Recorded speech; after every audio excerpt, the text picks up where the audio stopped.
শুধু রক্ত দিয়ে সম্পর্ক হয় না, আত্মা দিয়ে হয়।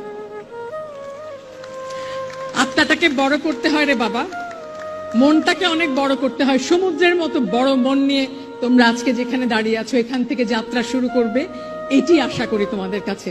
কোন রকম মন ছোট করবে না, কোনোভাবে একটুও কার্পণ্য করবে না। কেউ ভালো করলে 10 বার বাহবা দেবে, কেউ ভালো করলে ঈর্ষা করো না, ঈর্ষা তোমাকে ছোট করে।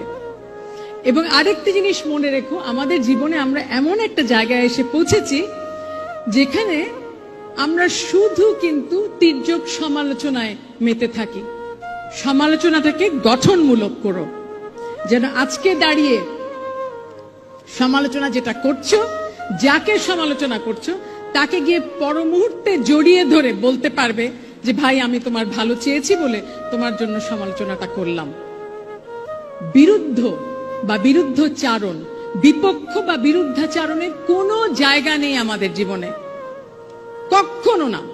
একসাথে দাঁড়িয়ে একজন আরেকজনের বিপক্ষে কথা বলো, কিন্তু পক্ষাপক্ষী করো না। There is no you and there is no us. It's all us. The reason why we are not making great strides as much as this great nation deserves is because we give over emphasis on I and not we. যখনই কথা বলবে তখনই আমরা বলার অভ্যেসটা করো ভাই। যখনই কথা বলবে আমি যেন কখনো আমরাকে পরাজিত না করে, তাহলে কিন্তু জীবন যুদ্ধে হেরে যাবে, এটি মনে রাখবে।